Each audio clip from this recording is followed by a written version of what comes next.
Hi, everybody. This is Hondo Carpenter from Sports Illustrated's Fan Nation, Las Vegas Raiders Insider Podcast, joined by my very good friend and my colleague, the great Matt Hladek from the Spun.com. Matt, the Raiders, I predicted them to be 5-6 at this point. They're right where I predicted them to be. They go into Miami. Miami. I'm trying to say it. You've known me a long time, and sometimes my Midwestern normal speaking doesn't always fly with other people with accents, but I'm trying to say it right. Miami. They went into Miami against the number one offense, held them to 20 points. I mean, they're scoring like a Josh McDaniels offense. Too soon. Anyways, um, the Raiders offense, I mean, they played it extremely. They came out aggressive. Vic Fangio made some incredible adjustments. And with them having a bye week and him being one of the best defensive coordinators, they did their best. It was a scrappy performance. I was super impressed. I know there are no moral victories, but if you're the Raiders, you got to feel really good about yourself and where you are. Your thoughts? Sure, I think going down there against a team, the Dolphins are leading the AFC East. They're expected to be a factor in the AFC. I'm not sure they can win it, but they're a team that should be a playoff team this year again. For the Raiders to go down there, rookie quarterback making just his third or fourth career start, depending on how you want to define it. Um, you know, a young, not a young, I shouldn't say young defense, but a defense that has kind of been, carrying the load, but isn't, an established star-laden unit outside of really Max Crosby. That's Um, why we call them the Misfits. yeah, it's true. It's an apt term, I think. Um, Mm-hmm. they were able to go down there and really kind of keep everybody in check for the most part, except for Tyreek Hill, who is one of the best receivers in football and maybe one of the fastest players to ever play the game. So no shame in him scoring there. Um, Listen, Aiden O'Connell, people will see the three interceptions, but a couple of them, just great plays by Jalen Ramsey, who is an all-pro caliber player and has obviously done his homework and, was prepared for, um, you know, how to bait a guy like, Aiden O'Connell, who's still, young and growing. And the Miami defense is improving. Beginning of the year, it was not a great unit, but it seems to be getting a little bit better. So I think that it's understandable that the Raiders struggle a little bit there. 7 point game on the road. I don't think there's anything wrong with that at all. I think that, it continues to show a little bit of growth. And I think you'll see if they have some more growth, coming forward this week. I am very impressed with Antonio Pierce. Just incredibly. Rookie coach, rookie offensive coordinator, rookie quarterback. He's gotten this team to respond to him, to follow him. He understood with the adjustments that Vic Fangio made. All right, it's going to be gritty. It's going to be ugly. We're going to go for the win in an ugly way. We're going to back off a little bit on some of the attacking, just, with the defense we're going against and Jalen. I mean, I think he has done a tremendous job. Now, in my question and answer article this week, uh, a person says that they think if the Raiders win against the Chiefs this weekend, then Mark Davis should bring in an actual Cuban cigar roller and have the guy roll a bunch of big fat Cuban cigars in the locker room. I said he should just come in and say, I'm removing the interim tag off Antonio Pierce. Your thoughts on how, and I know you're a Giants guy, but still, your thoughts on Pierce. I think he's been tremendous. Well, I think that Antonio Pierce would probably prefer the interim tag being removed to the Cuban cigars, even though I don't think he'd be opposed to that either. Um, again, you say rookie head coach, not just a rookie head coach, interim rookie head coach, an interim rookie OC, a rookie quarterback who's hasn't started all year, just started to become the QB1 out there. So it's very much a work in progress, and he's handled it really well so far. Um, he has 2 wins and a one score road loss to a team that's going to be probably hosting a playoff game when all is said and done. Um, I think that again, we talked about this that we weren't neither of us were really expecting them to win one of these 2 games against Miami and the Chiefs, and then we thought they had some potentially winnable games in the 5 games down the stretch.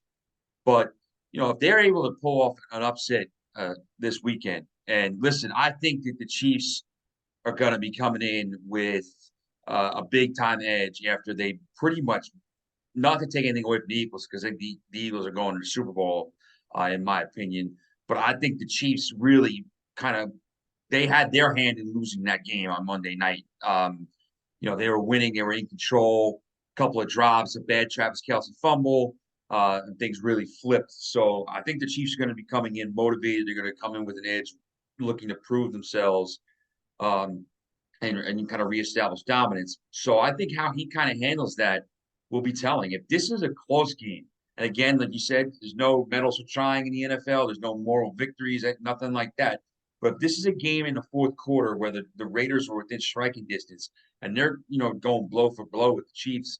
I think it's another notch in Antonio Pierce's belt, and something else on his resume, for his case to be the permanent head coach out in Vegas. Yeah, I'm going to tell you a couple things. First of all, um, if the Chiefs play like they played last night, and there's any kind of a home crowd for the Raiders, and they play like they did in Miami, Raiders win this. And I'm going to tell you that I'm so many drops, so many self-inflicted wounds by the Chiefs, and that's been the case all year. So it's not like we're saying, gee, out of their 10 games, only one was like last night. No, they've had multiple games like that. That's how they've lost. That's how they Yeah. lose games. Yep. And the Raiders D is playing at a very high level. I think the offense for the Dolphins is better than the Chiefs, although I think the Chiefs is very good, much better. I think it's Patrick Mahomes, the best quarterback in the NFL. But I'm just telling you, there are some things there. I'm still leaning towards the Chiefs winning this, just because I think it's going to be an overwhelming home crowd because of people who sold their tickets before Josh McDaniels was fired.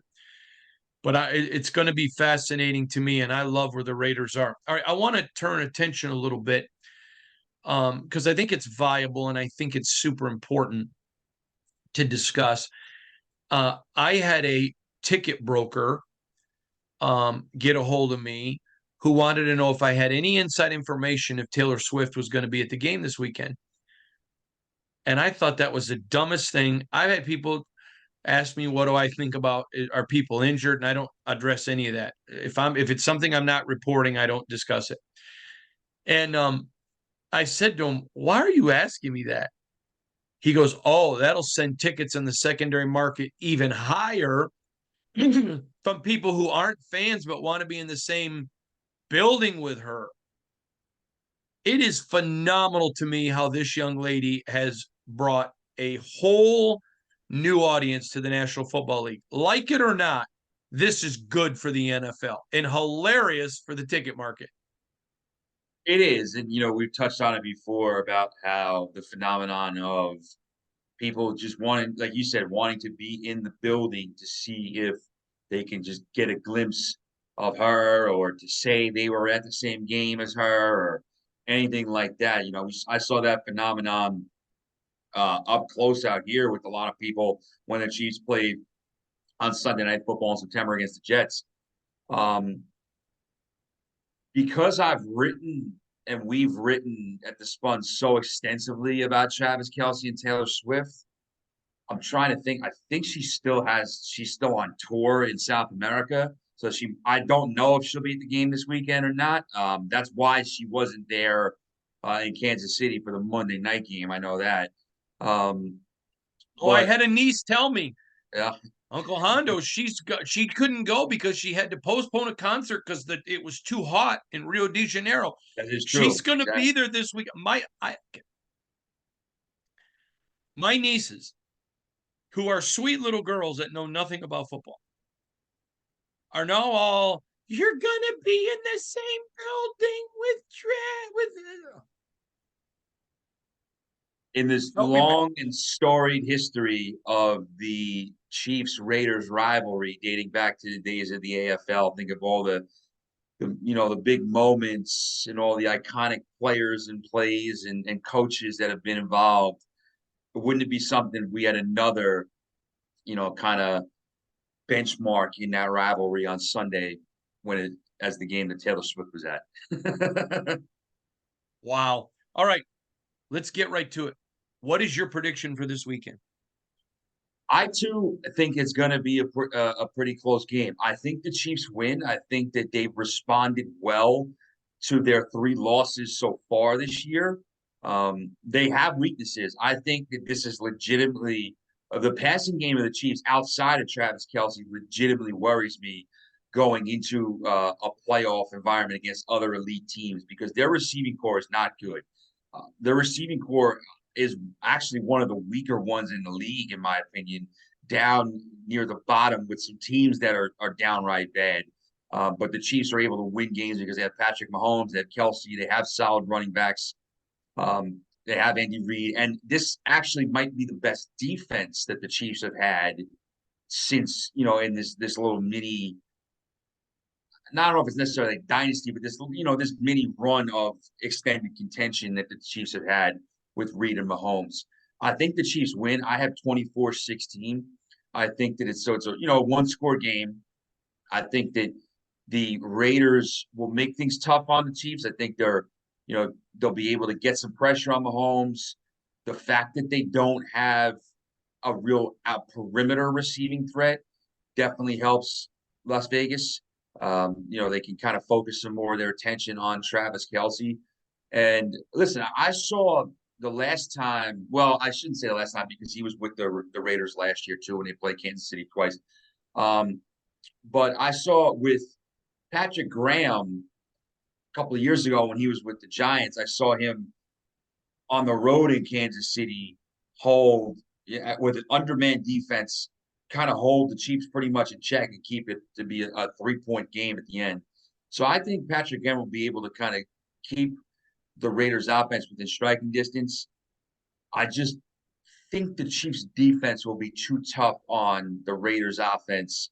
And the Raiders offense, while it has shown some positive signs of growth under Pearson, Bo Hardegree, it's still not, I think, good enough to outscore the Chiefs. So I have 24-16 Kansas City. All right, last question from me, and I think this one is super important. You've got to be on a good team to win awards, but is Patrick Graham right now the most valuable coordinator in all the National Football League? He certainly has an argument. I mean, when you look at what he's been able to do, and again, it's always tough whether you're an offensive coordinator and the defense is struggling or vice versa. But I think it's tougher when you're the defensive coordinator and your unit is playing well and the offense is just can't put points on the board, can't get in the end zone, keeping your guys focused, keeping your guys playing hard. And I feel like that's what he was able to do earlier in the year when the Raiders really couldn't get points on the board. Obviously, a 2-game win streak. The offense played better. Last week was another little bit of a slugfest, but I think the fact that his guys have been up, ready to play every week. There's never been a question about the effort on defense. There's never been a question about the intensity or did they. I hate saying the term quit with football, but did they kind of slack off a little bit, or did they kind of just break? Because sometimes you've seen defenses break where they're just like, we have no shot here because of the offense. That hasn't happened all year. I think Patrick Graham's probably if he's not the most important assistant coach or most important coordinator in the league, I think he's definitely, without question, one of the most underrated. Because I've seen him now get the most out of defenses for a few years on some teams that weren't great, and his defenses are always consistently competitive. Last, do you remember they used to have in baseball the Mendoza line, which was for batting averages? 200. Yeah. I am calling 20 points in the NFL now the Josh McDaniels line because he couldn't get over 20 points. I think it's fair. The McDaniels line, it has a nice, easy flow to it, like Mendoza, McDaniels. It's same amount of syllables. I think it's perfect. They held the best offense in the National Football League to the McDaniels line. They did. And here's the thing, the way the NFL is now, if you get to 20 points, you should have a shot in most games because it feels like it's becoming a little bit more of a defensive battle. Offenses aren't as explosive as they have been for the most part in recent years. So the McDaniels line's good. I like that. I like it too. All right, buddy. We'll see you again soon. That's the great Matt Halatic from thespun.com. Dear friend, remember you can check him out at thespun.com. It's one of the best sites. It's in my favorites. I read it every single day. Love and appreciate him. From Sports Illustrated's Fan Nation, Las Vegas Raiders Insider Podcast, part of the Fans First Sports Network. I'm Hondo Carpenter. Thanks for joining us, everybody. Have a great day and happy Thanksgiving.